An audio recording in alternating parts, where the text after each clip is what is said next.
Dog Retreat and the littledogretreat.com. Welcome back. Today we are going to discuss proper pet food storage in addition to what is the best material to use for your pet's food bowls and what to do if your dog is having some trachea issues or any kind of bloat. So let's get started.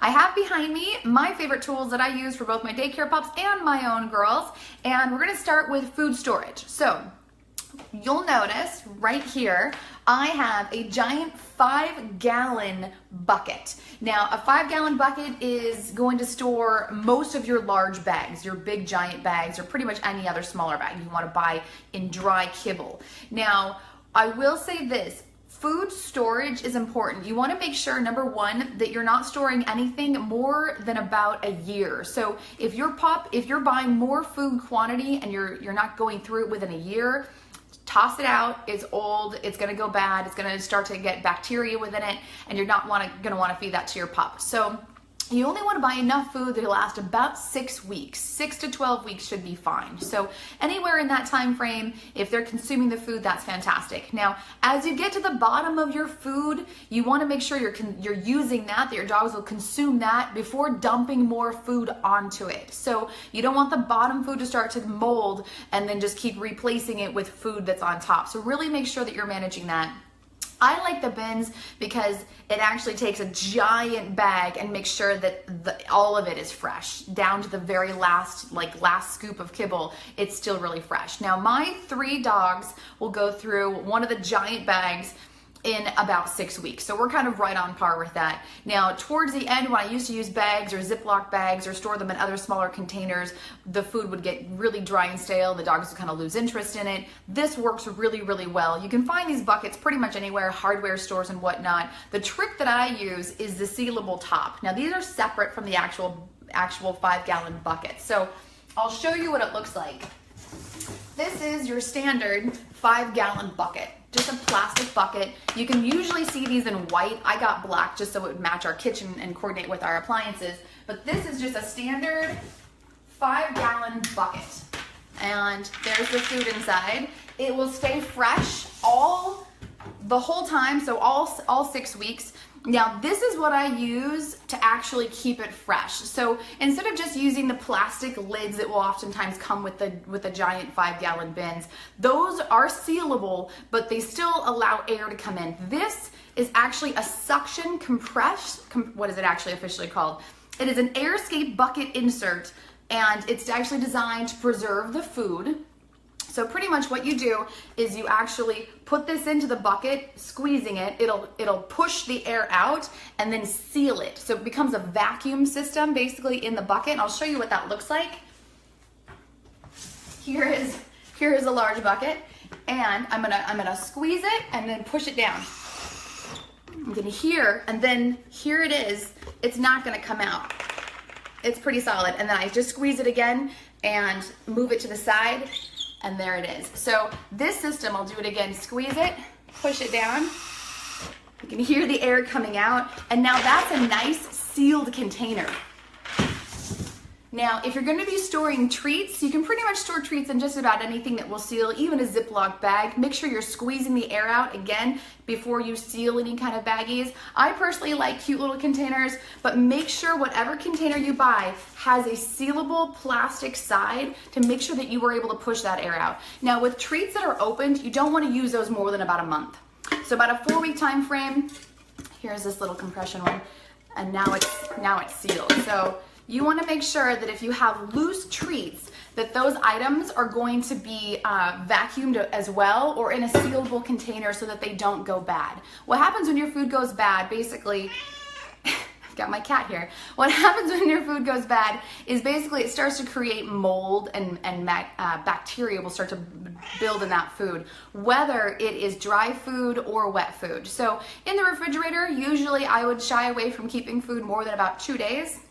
If it's raw, or if it's a raw mix of cooked meat and extra wet food or whatnot, you also want to shy away. Anything over about 24 hours is going to go bad and start to actually build up bacteria. So just kind of keep that in mind. So for wet food, you're gonna usually go, or food that you create that's a moistened food, you're gonna do about a 24-hour time frame. And then anything that's a dry food, maximum about 6 weeks. Now, if you don't open a container and you're storing this for emergency purposes or any kind of like earthquake prep kits or whatnot, you can keep food for about 3 years. So a bag that you buy that's completely sealed for an emergency purpose, as a backup bag, should be fine for about 3 years. So you should be good there. Now, when it comes to the best material, you've got my cat here in the background. She heard the food. So the best material for the actual food that you're going to put in my preference, my perspective, is stainless steel, mostly because it will not harbor any bacteria.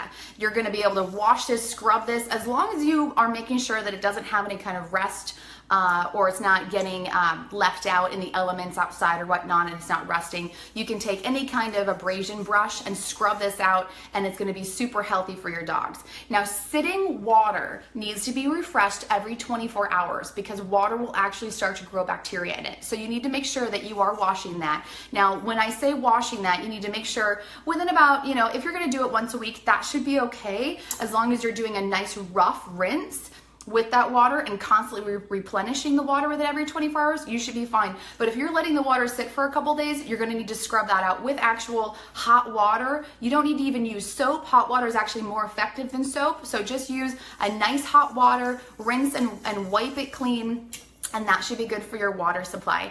Don't let water sit for more than about 24 hours before replenishing it, again, because it can go ahead and start to get kind of some bacteria particles in there, start to grow mildew and whatnot. But if you're gonna be leaving water outside, I always shy away from using anything that's been left outside. So standing water will actually start to draw in flies and can actually get parasites. So really don't let your dog drink from any water bowls. A lot of times stores, especially in small towns, will put water bowls outside their shops. Don't let them drink from that because they can actually get parasites from that, besides the mildew and mold that can actually grow in there.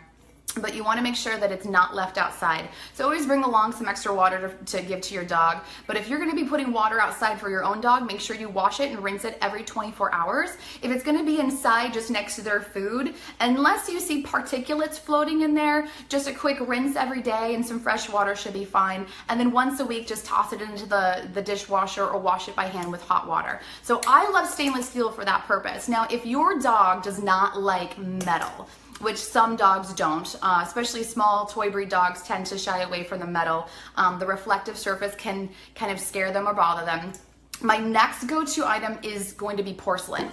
So an actually fully glazed porcelain bowl is totally fine to give to your dog. Now, a couple of these things you're gonna wanna make sure that you are not seeing any cracks, there are no chips.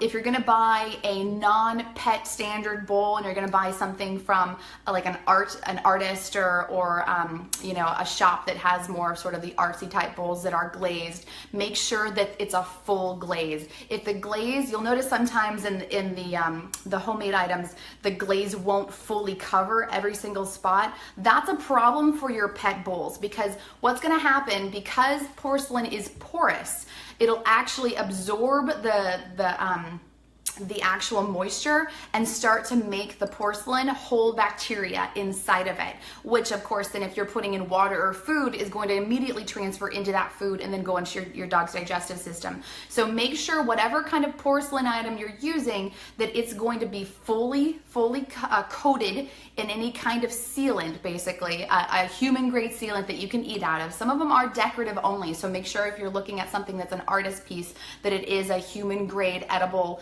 sealant. But also make sure that there are no cracks, that everything is completely sealed so that it doesn't put any bacteria into your food for your pups. Now, in addition to that, as far as the size or circumference, or diameter of your bowls, you're gonna wanna make sure that your pup's face, so if this was a small dog, you wanna make sure that your pup can fully get their face inside the bowl without any obstruction on either side of their face. So you wanna make sure it's wide enough that their cheekbones basically, or their ears or the side of their face is not going to touch the bowl. So you don't want it to be too small. Now, if you do have any flat-faced dogs, you'll want to make sure it's a larger space for them to be able to put their face in without having to dunk or put their ears in the water as well. So, and then the flatter the bowls, you can find the stainless steel bowls in all sorts of shapes and sizes, and also flatness shapes, so that your pup with the flatter noses like the Pugs or the Pekingese aren't sticking their face in there and consuming it through their nose. So the next thing I'm going to go over is a raised bowl. So why? This is a raised dish. This is a fancier one. These come in all shapes and sizes and all heights. So for large dogs or small dogs, a raised bowl is really important for dogs with trachea issues. So if your dog has had a collapsed trachea, and the collapse, here's my cat behind her, she's wanting food now. The trachea is right here, this is just their throat, and their throat muscles will weaken as they get older. And so if your dog has already gone to the vet and they have had a collapsed trachea, you're gonna wanna get them a raised bowl. And the bowl should be no higher than their shoulders. So at a standing position, find their shoulders, that's the height of the actual raised dish. Now you don't have to go out and buy a fancy one. You can just literally simply use a box if you need to. This one here, you'll have water and food in here, and it's just high enough so that they don't have to either bend way down, which can cause choking, or have to lift way far up to drink water or eat. You don't want that either. You want it right at their shoulders. Now, if you have a dog, I'm gonna put this back. If you have a dog that is an excess to want to pick up something that will slow them down, fast eating can cause two complications. Obviously they can choke, but the major complication is bloat in the stomach. And so what happens with bloat is it fills the stomach with more air than food, which can become a problem for a couple reasons. It can actually cause a distended stomach, where the stomach actually twists in their abdomen, and that can cause death in some dogs. A lot of times your dog can naturally kind of twist and stretch it back out. If they burp and get rid of some of the excess air, it will deflate the stomach and naturally have it go back to normal and in the position that it should be in. But as they get older, or as it happens more frequently, the muscles become weaker. And so as a result, the bloat or distended stomach can actually start to cause, it can cut off blood circulation, it can cut off air supply, and it also can cause choking if your dog is still consuming the food super fast. An easy solution for that is just to get another raised dish. Here's a raised dish version. This is a plastic version. I use this for toys in my daycare, so I don't use it for food purposes.